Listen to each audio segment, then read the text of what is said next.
Hello po, good morning sa lahat. Grabe yung inuman namin kagabi ng asawa ko. Muntik na kaming mailigpit ni Marcar pa dyan, kapatido.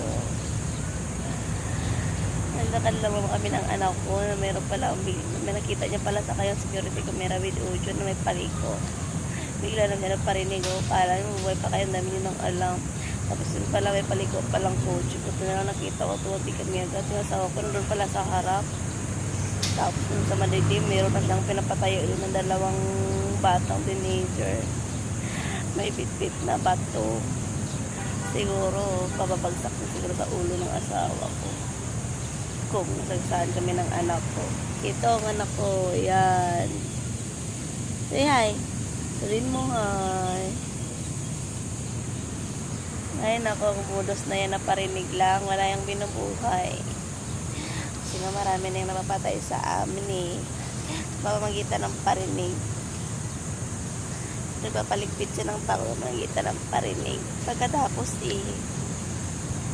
kunwari, babayaran niya. Yun pala, yung pinapagawa niya, sinusunod niya. Kasi hindi talaga yan sila nagbabayad. Mahirap yan ulihin kasi magamit ang security camera, ipapa-asip lang ako na ako lang nakarinig sa kanya. Kumbaga yung target, pinapa-asip lang na baliw, siya lang nakarinig sa amin. Yun pala, gumagamit din ang security camera with audio kasi nga modo sila. At sila yung pumapatay na asawa yung pagbibintangan. Narinig niyo ba yung balita? Bihira lang. Iniitad-itad yung partner yung yung pagbibintangan at yung partner na pinagbibintangan na mawala. Sila yung kumukuha nun. Sila yung pumapatay na partner. Hirap din lang yan. Matagal pa. Tagal ilang taon na naglaro sa akin eh. Pinapacting yun ng maayos yung mga tao ko sa paligid. Sa parinig. Kasi nga may video. Yan ang video nila. Security camera nito.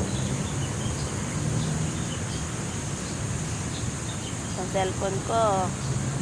Napapanakaw na naman niya to. Yan ang proof na malapit na kami iligpit lahat. Panay naman ang bago ko ng TikTok. Bago na naman ang YouTube channel. Kasi nga, ganito, pinapanakaw na naman. Nakalimutan ko yung password ko. Marami naman tayong iniisip eh. Password lang isipin. Malamang, hinahack mo siguro. Kasi ngayon, kanyang YouTube with friendly TikTok pa nga eh. Alam niyo yung iniisip ko. Kapag punta ko pa lang ng Senado, kinukontak na niya yung